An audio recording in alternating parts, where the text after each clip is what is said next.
Olá pessoal do canal Destrancadamente. A gente vai destrancar a mente de acordo com a nossa capacidade de destrancar a mente. E o que significa isso? Por exemplo, se a gente tem a mente trancada, a gente não tem esclarecimento, a gente não tem conhecimento e às vezes não tem nem vontade de ter, a gente vai sempre buscar uma solução para tudo no sobrenatural, no místico, na magia, no fantasioso, e muita gente até na teoria da conspiração fica inventando coisas para explicar como era na Idade Média. Na Idade Média era assim, um cavaleiro, antes de entrar numa batalha, ele olhava para o céu e via o que as nuvens estavam desenhando para ele, tá certo? Bom, essa não é a realidade atual, em 2025.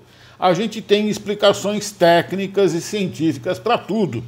Agora, também esse técnico e científico vai depender do nível, né? Se a gente não tem um nível, por exemplo, universitário, não tem uma faculdade, a gente não vai ter os 2 anos iniciais de matemática e estatística que ajuda a explicar estatisticamente, por exemplo, os acidentes de aviação.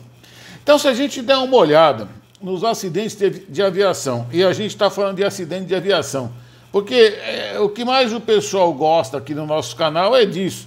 Bom, espero que comecem a gostar de outras coisas, mas os acidentes de aviação a gente pode considerar como equivalentes a uma doença. Doença no sentido de que é algo indesejável, que é algo que a gente não gostaria. E daí o que a gente faz? Bom, vamos pensar como alguém que tem uma doença. Se eu tenho uma doença, eu vou perguntar para outro doente como eu? Não, né? Eu vou perguntar para o borracheiro? Não, né? Eu vou perguntar para o porteiro do hospital como é que eu vou me cuidar? Não. Normalmente a gente vai buscar o quê? Vai buscar um médico. Por quê? Porque o médico teve formação para isso. E eu quero deixar isso claro, por quê? Para diferenciar o engenheiro das outras profissões, o engenheiro, ele sempre vai buscar a causa raiz, é natural do engenheiro. Então o engenheiro ele não vai ficar satisfeito com a superfície das coisas, ele vai buscar, como eu fui buscar, na estatística do CENIPA. O CENIPA ele dá para a gente, não exatamente uma estatística, mas ele dá para a gente um quadrinho como esse que eu estou mostrando para vocês, que é um quadro de todos os acidentes que já existiram na aviação aqui do Brasil. Depois de algum tempo, se eu não me engano é a partir de 2009, mais uns, vamos dizer, 20 anos. E a gente nota o seguinte, que a maior parte dos acidentes, praticamente 80% dos acidentes, é devido aos fatores de desempenho técnico do ser humano e aspecto psicológico. Ou seja, a maior parte dos acidentes, ele é sempre devido ao ser humano. E sabe o que é legal? O que é legal é o seguinte, é que por ser uma atividade humana, não podia se esperar outra coisa. Ou seja, toda a atividade humana, ela tem como fim o ser humano e ela tem como começo o ser humano. Logo, ela vai ter como meio, no meio do caminho, o ser humano. Então, tudo que acontece é humano, desde o começo até o fim. Bom, só que a gente, na engenharia, a gente está no começo. No começo significa que a gente está, por exemplo, no projeto da aeronave, no projeto dos sistemas, e para quem não sabe, tudo o que tem na aviação é projeto de engenharia. Então, de novo, a pista onde o avião vai pousar, a rota, a maneira com que ele vai decolar, a maneira com que ele vai pousar, tudo isso são cálculos de engenharia. Os ventos, a meteorologia, é engenharia pura. Então, em cima desta engenharia, que são os cálculos, que é a estatística, que é essa matemática toda que a gente aprende, existe aquilo que está escrito ali, que é uma das partes importantes dos acidentes, que é o desempenho técnico do ser humano, que é o que eles chamam aqui de fator humano contribuinte. Se a gente for ver, então, Dentre esses fatores, uma coisa mais, mais inesperada para quem nunca viu, mas para quem já viu, é a coisa mais esperada do mundo, que é o chamado julgamento de pilotagem. Esse julgamento de pilotagem significa aquilo que a gente já falou em outros vídeos. É a consciência situacional, ou seja, eu preciso estar consciente da minha situação, do meu ambiente, eu preciso estar consciente da minha máquina. Para quê? Para poder julgar o que eu tenho que fazer. Então, uma das coisas muito comuns é o ser humano se meter em fria e depois não conseguir sair. Bom, isso acontece por quê? Porque primeiro ele não julgou que ele ia entrar numa fria. E segundo, ele não conseguiu julgar como sair da fria. Isso que chama julgamento de pilotagem. Daí a gente vai ver também que existe aplicações de comando, a gente vai ver que existe processo decisório, planejamento de voo, atitude do ser humano, uma supervisão gerencial, que aí significa ter duas pessoas trabalhando em cima da mesma situação. Outra, que é a manutenção da aeronave.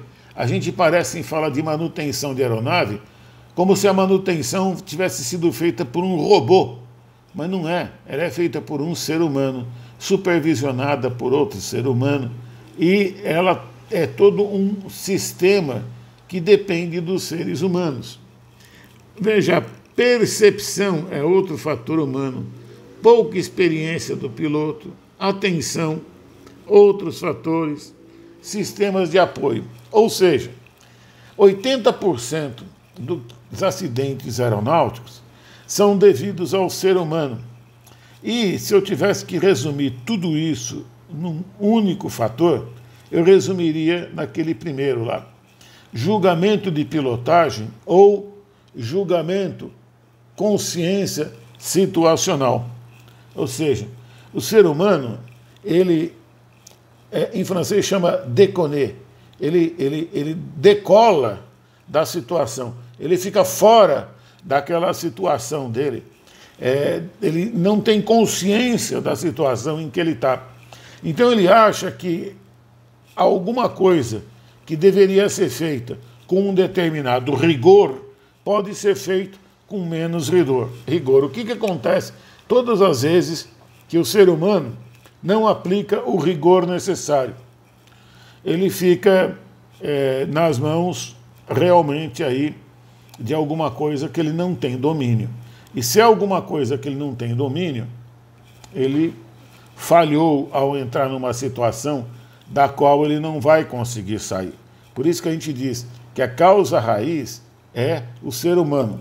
A causa raiz não é a máquina que quebrou, não é, como disse muito bem aqui um participante do nosso canal, o arroz não queima, o leite não derrama.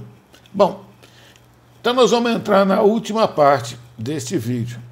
O que define se este ser humano que falha, e normalmente falha, tanto é que as falhas foram detectadas como sendo humanas, o que vai fazer com que esse ser humano não falhe? Então vamos dividir em duas partes. A primeira, vocês já sabem que a maior parte dos acidentes não é causado pelo transporte aéreo regular. Não são companhias que têm uma estrutura organizacional empresarial que vão ter uma quantidade de acidentes grande. Pelo contrário, é praticamente inexistente. É um acidente de vez em quando. Por quê? Porque existe uma estrutura organizacional que dá suporte ao trabalho daquele ser humano. Quando isto não ocorre, o ser humano ele fica sozinho. Toda a capacidade de julgamento dele é dele. E uma das coisas mais importantes que acontece quando o ser humano fica sozinho, quando ele é piloto privado, ou quando ele é piloto de uma empresa onde só ele é piloto, ou quando ele é piloto de um outro ser humano onde ele está sozinho, o que acontece é que normalmente, e isto é normal, a pessoa vai degradando a sua capacidade de percepção ambiental. Por quê? Porque ele vai voando naquilo que a gente chama de desvio, que eu chamo de desvio, por quê? Porque é o desvio que a gente chama assim na estatística. Não necessariamente é o termo que é usado no CIPAE, no CENIPA, mas na engenharia a gente chama de desvio. Alguma coisa que andou fora do padrão.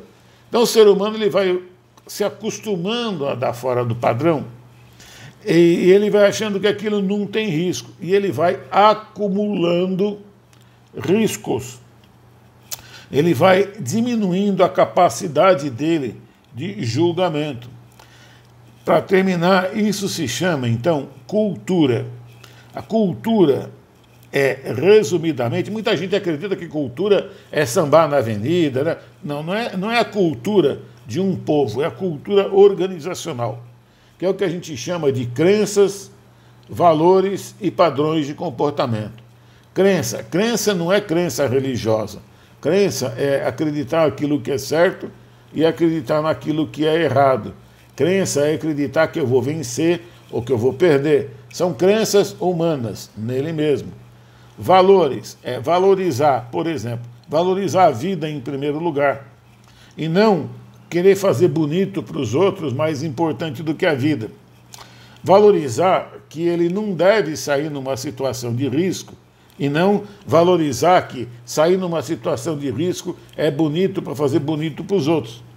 Isso é uma coisa que a gente aprende ou na escola, ou na família, ou num ambiente, ou então a gente não aprende, se arrisca, e aí a gente ou tem uma vida profissional dentro de uma empresa, onde esses limites, eles são muito disciplinados, eles são vividos no nosso dia a dia. Isso acontece em empresas grandes, no caso da aviação, isso acontece nas Forças Armadas. Quer dizer, ou você vai viver um ambiente que te dê essa cultura, ou se você não tem, não teve de berço, não trouxe para o berço, não fez curso necessário para ganhar isso, não viveu num ambiente para isso, você vai até ganhar um pouquinho o suficiente para ter um brevet. Depois você vai começar a se degradar, e a maioria, então, dos acidentes, eles ocorrem por esses desvios humanos, como a gente viu aqui, ó, julgamento de pilotagem, aplicação de comando, decisão errada, processo de decisão, e assim por diante. Ou seja, você vê que esses acidentes, eles aconteceram por degradação daquilo que deveria ser um padrão de comportamento do piloto para justamente evitar o acidente. Ou seja, é o mais óbvio, né? Se eu não tenho consciência do risco, se eu não tenho consciência situacional, se eu não tenho consciência que eu vou perder a vida, eu perco e levo embora a vida dos outros, não é? Essa é a característica da maioria dos acidentes. Como resolver? E aí que entra o ensino superior, porque a gente sempre se preocupa no ensino superior em ser um agente para resolver.